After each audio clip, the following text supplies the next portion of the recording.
시청자 여러분 안녕하십니까. 3월 20일 시사정담 시작하겠습니다.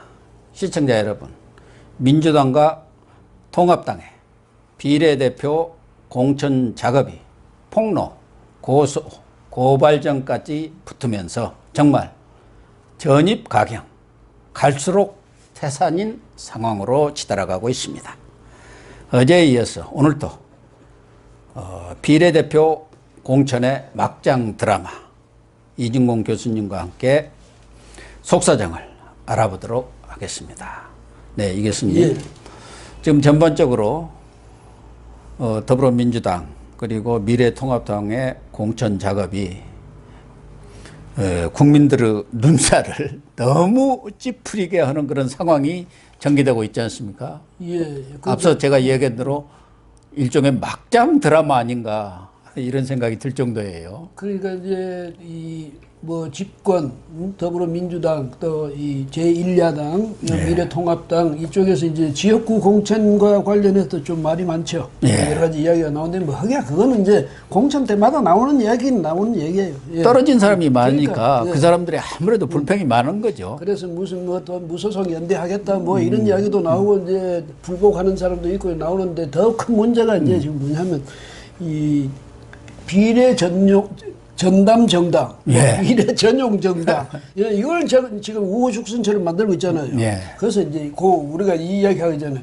세상에 말이죠. 4+1인가 하는 거 있잖아요. 예. 그래가지고 입법을 담합해가지고 일법은 물물 교환한 거 아니에요. 이쪽에는 야 우리는 공수처 주면 우리는 준연동형 비례대표제 줄게 이래서 나눠 먹은 여기서부터 사달이 난 거예요. 사달의 발단이 바로 그 4+1. 그러니까. 그가 있는 거예요. 예. 그래가지고 괜히 말이지 지금 온통 뒤집어 놓고 뒤엎어 놓고 해가지고 이렇게 어지럽게 해놨는데 선거 결과 보면 이 법을 만들기 전이나 결과가 거의 같을 거야.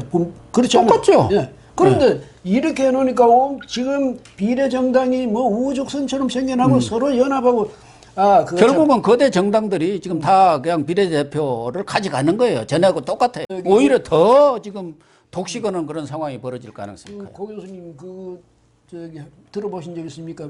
플랫폼 정당이 있대. 플랫폼 정당. 저도 정치부 기자를 수십 년을 했는데 플랫폼 정당이라는 거 이번에 처음 들어봤는데 IT 시대가 돼서 그러나요? 아무리 세상이 그렇지만 정말 지금 막 가는 이런 정치판이라고 하지만 어떻게 선거 고구마를 위해서 플랫폼을 만들어 여러 정당들을 끌어모아가지고 야 우리 개 모아가지고 해가지고 개 타면 나눠 갖자.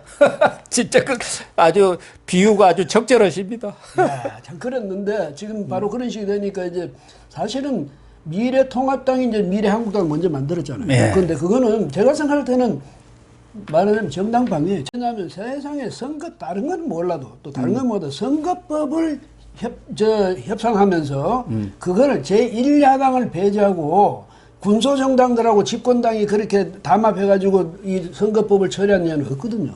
아니 그리고 민주당이 자기들 것 떼어가지고 군소정당한테 비례대표를 나눠주면 모르는데 통합당 것까지 다 떼어서 나눠주겠다고 하니까 그게 무슨 소리냐. 그 자유한국당일 때죠. 그러니까 지금 미래통합당 자유한국당 그때는 자유한국당 때죠. 뭐냐면 자기들 둘이가 논의해가지고 야 우리 거는 그럼 저 군소정당한테 양보하자 이랬으면 또 이야기가 돼. 너는 빠져있고 다른 사람하고 다른 정당하고 협상하면서 쟤들 것도 내 뺏어 줄게 이거 아니야. 그렇죠.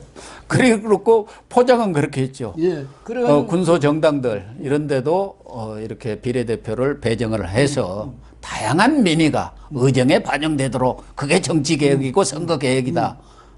사표를 없도록 만들겠다. 그런 얘기 아닙니까? 예. 그래가지고 했는데 그리고 자기들은 절대 안 할 것 같이 그냥 미래한국당 만든다고 얼마나 비난을 했습니까? 그거 정치 아니야. 무슨 도둑질이야. 뭐 사기야. 오만 비난을 다 해놓고는 슬금슬금 자기도 지금 만들어버렸잖아요.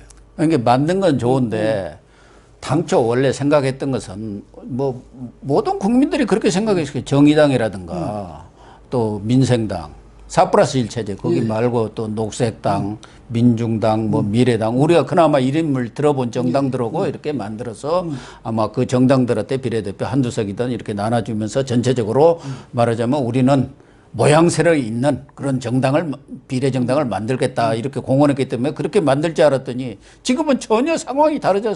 그런 정당들은 싹 빼버리고 그러니까 애초에 그 정봉주 전 의원하고 손혜원 의원하고 이제 열린 민주당을 만들었죠. 아, 그래서 그거하고 이제 합치려나 이랬더니 그건 또 아니고 이 진보 원로 그룹이 주도하는 정치개혁연합 거기 이제 같이 한다. 또 이러더라고. 그것만 해도 아 그럴 수도 있겠다 그런 생각이 들었죠. 그러더니 또 우리 여기하고가 아니고 이래가지고 그게 이제 뭐죠 시민을 위하여 그게 이제 플랫폼 자기들 플랫폼 정당으로 만들어놨던 정당이거든. 거의 가설 정당이지. 그게 소위 지난 그 조국 사건 때 서초동 집회를 주도한 개국본이라고 개싸움 국민운동본부.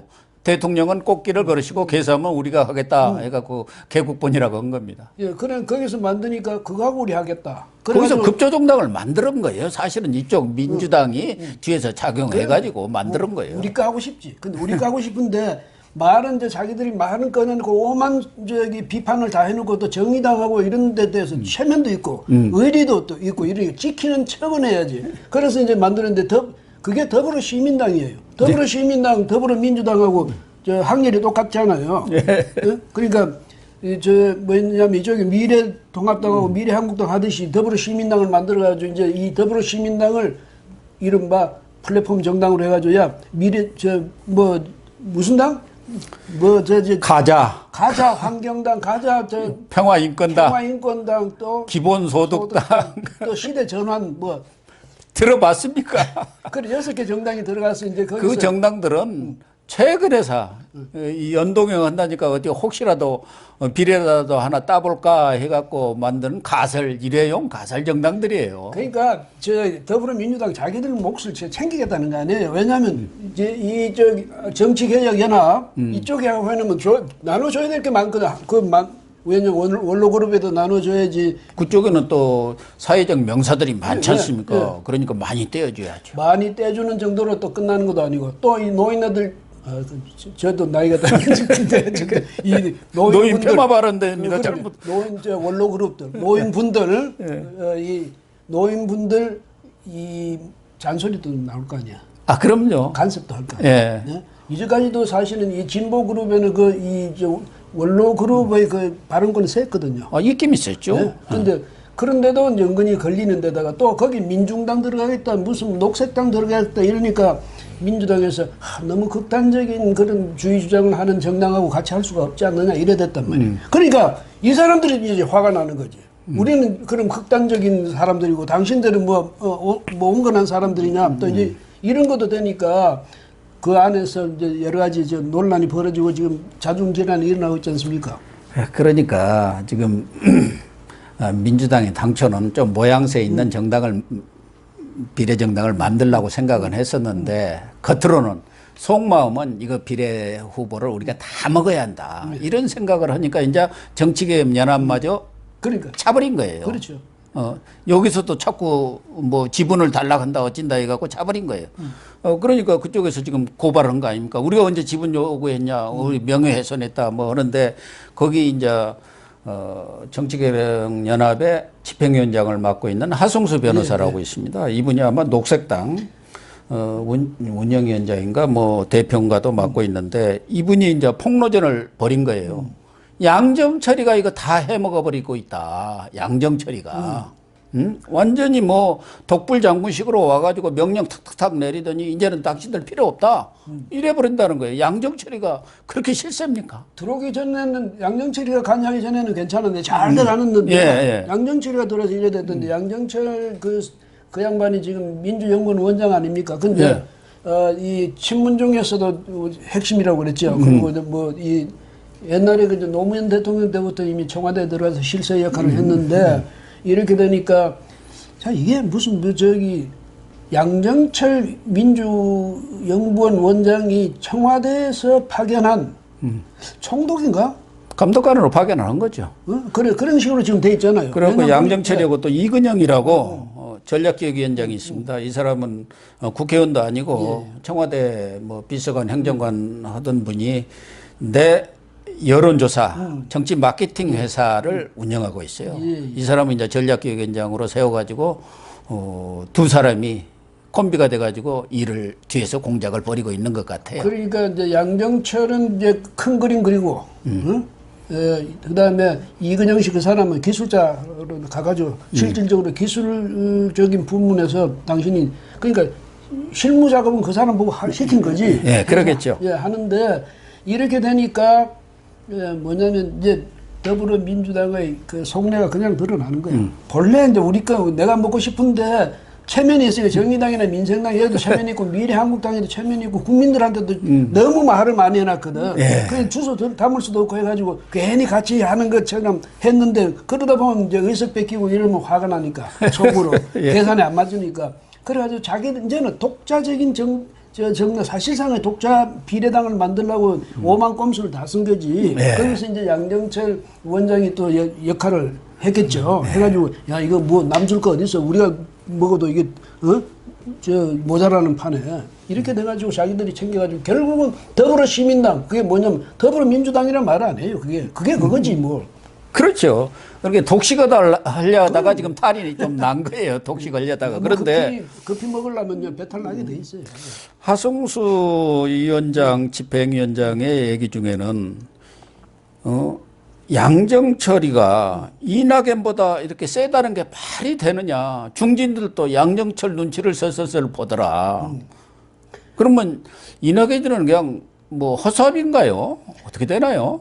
이제 권력은 역시 모든 권력은 청와대에서부터 나오니까 이낙연 국무총리를 지냈지만은 국무총리는 청와대에서 들어가면 벌써 한 달이 건너거든. 예, 그렇죠. 실질적인 권한은 총리도 별 수 없다고요. 청와대 들어가면. 그런데다가 지금은 이제 그 총리도 나와 있는데 이낙연 총리는 또 입장이 그거거든. 뭐냐면 무조건 뭐 청와대 측을 편을 들어줄 수도 없잖아요. 정권 편을. 왜? 자기도 지금 종로에 나가 있잖아요. 그다음 종로에 거기 당선되는 건 이제 첫 단계고, 그다음 단계는 이제 대선에 가야 되는데, 그러니까 이낙연 전 총리로서는 이제 국민들을 향한 이제 이런 발언을 해야 될 판이고, 자기 이미지 생각해서. 근데 양정철이 이게 무슨 소리야? 지금 우리 정권이 이번 총선 끝나봐. 그 다음에 문 대통령 힘이 약해질 텐데 그거 지금 우리가 어떤 뒷받침해야지 뭐 이런 생각일 거 아닙니까? 그러니까 양정철이가 그 민주연구원장인가 맡으면서 첫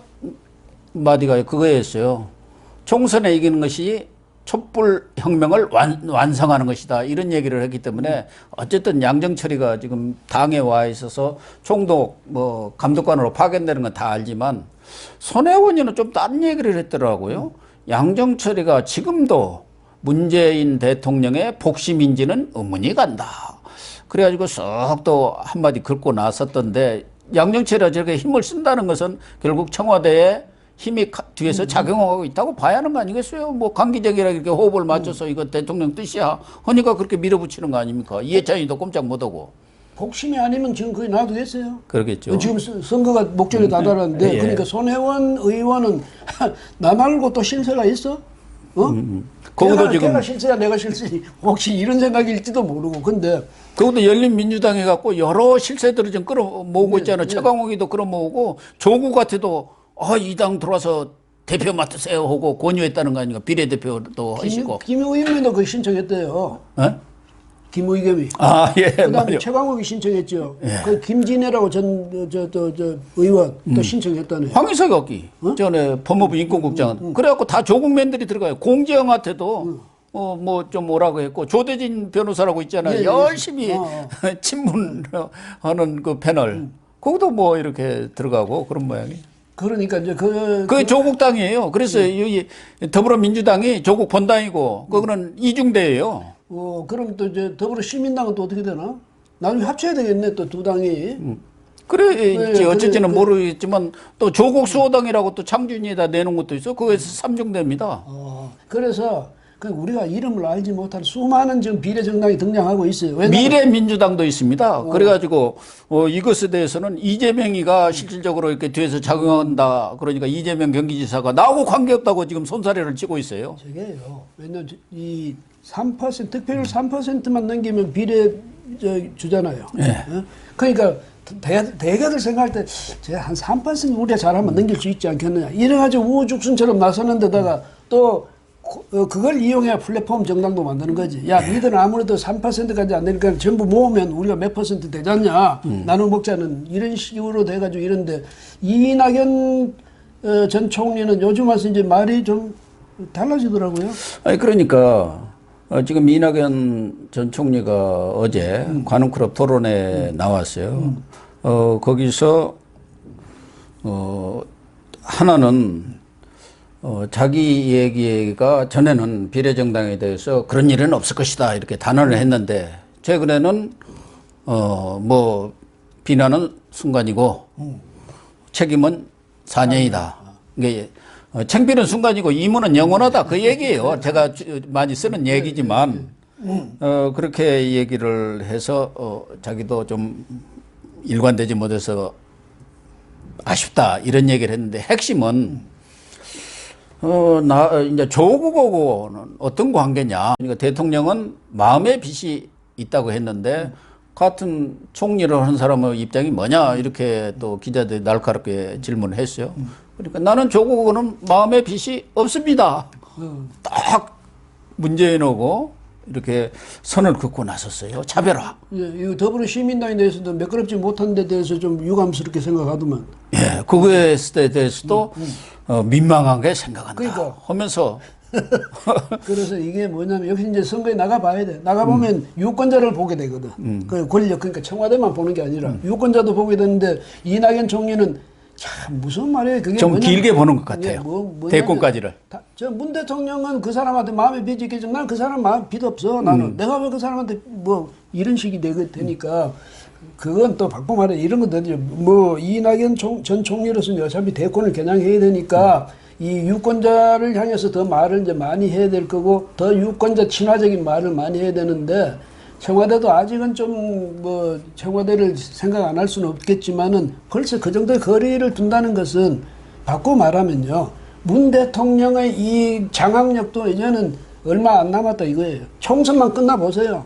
완전히 끝나는 거죠. 그럼요. 그렇게 되니까 이해찬이도 요즘 이제 완전히 힘이 빠졌어요. 공천도 다 끝나가니까 뭐 이제 더 이상 할 게 없잖아요. 없죠. 그러니까 이제 그 사람이 뭐 정치자금 모아갖고 선거 때 이렇게 나눠줄 것도 아니고.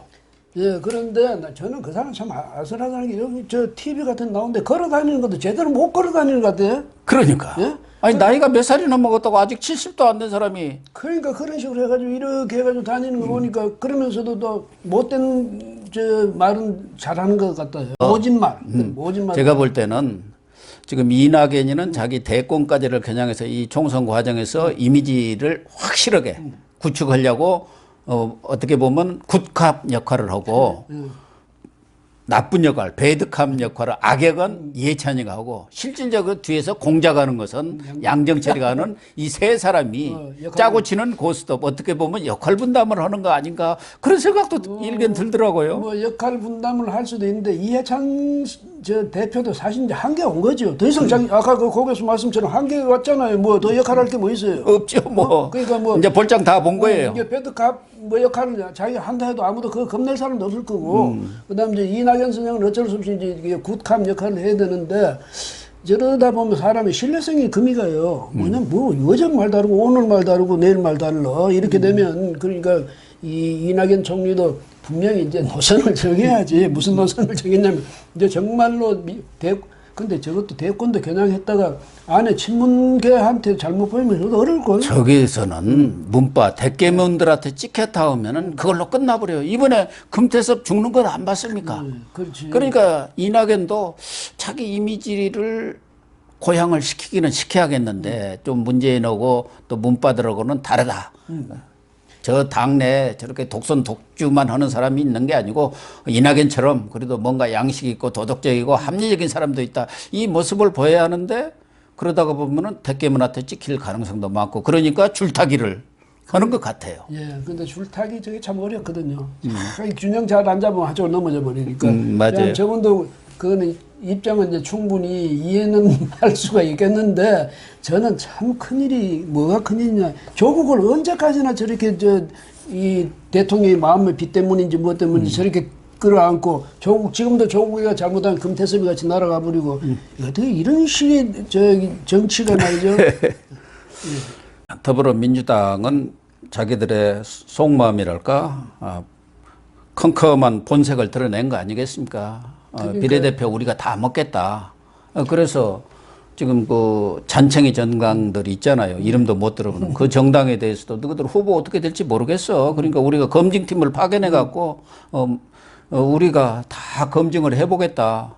그러면 결국 자기 사람들 또 집어넣어 가지고 하니까 비례대표를 사실상 독식하는 거 아닌가요? 그렇게 할 것 같죠? 그러니까 그렇게 안 할 사람들이 겠습니까? 그 사람들이? 예, 그런데 이 의석 남줄 사람이 어디 있습니까? 한석이 아쉬운 판에 그걸 남주겠어요. 그런데 문제는 정말 이게 집권당이라면 미안할 때 미안하다고 그래요. 그래, 솔직한 얘기를 해. 그 다음에 내가 지금까지 해보니까 사실 여러분 결국은 비례대표 뭐 이 연합하는 것도 이게 현실적으로 어려우니까 우리가 책임지겠습니다. 뭐가 좀 그것도 없어. 예. 아니 그러면서 이 정권은 촛불 정신을 지금 계속 되뇌고 있지 않습니까? 그러니까 신필균 씨라고 그분이 어제 그 정계련의 원로입니다. 그 신낙균 장관 있죠. 그 동생일 건가 언니인가 되는데 이것은 공당도 아니고 사당이다. 그리고 앞으로 김대중 노무현 정신 그런 얘기는 하지 말라. 그렇게 아주 비난을 했더라고요. 그러니까 원로들이 지금 잠을 못 잔다는 거 아닙니까? 분해서. 아니 다른 사람도 아니고 이런 친문 원로들까지도 이렇게 말하자면 그냥 활용해 먹고 이용해 먹고 이렇게 차버리냐. 그래가지고 과거에 자기들이 이른바 진보라는 사람들 김대중 노무현 이렇게 이어지는 맥이 이어지는 그저 3대 정권 아닙니까 지금? 그러니까 거기에 이념적으로라든지 가치란 측면에서 이어지는 맥이 있었다고 자기들은 생각했는데 느닷없이 문 정권 들어서 가지고 희한한 사태가 지금 벌어지고 있잖아요. 그렇죠. 무슨 대깨문인지 무슨 뭐 문바인지 해가지고 완전히 별종들이야. 예? 이렇게 되니까 옛날에 그런 가치관이라든지 이념 지향이라든지 이런 건 전혀 없어지고 정체성은 완전히 없어지고 여기서 오직 투쟁하는 그밖에 없거든요. 그래서 아무리 그렇지만 뭐 개싸움 국민운동본부 예, 이런 식으로 말이 그게 뭡니까? 예, 이런 식으로 하니까 옛날에 이제 정통적으로 정치를 했던 사람 보면 기가 막힐 노릇이죠. 응? 어쨌든 집권 여당이 좀 뭐 정치가 완벽하게 도덕적이기를 기대할 수는 없지만 그래도 어느 정도 보편적인 국민, 상식적인 국민의 눈높이는 맞게 정치를 해야 할 텐데 정치를 완전히 쓰레기통에 구렁텅이에 처박는 그런 꼴 아닙니까? 참. 그렇죠. 예, 그래서 더더구나 이 집권 세력이 특히 문재인 대통령을 지지한다는 사람들이 그렇게 정치를 아주 상스럽게 몰아간다고. 예? 그러니까 정치는요, 사실은 상식선에서만 이루어지면 돼요. 예? 그런데 이 사람들이 뭐 5만 대다 문자 폭탄을 보내고 5만 심한 댓글을 다 달고 말이죠. 이런 식으로 한다는 것은 결국 문재인 대통령 이미지를 자기들이 완전히 그렇게 만들어 놓는 거 아니에요. 예?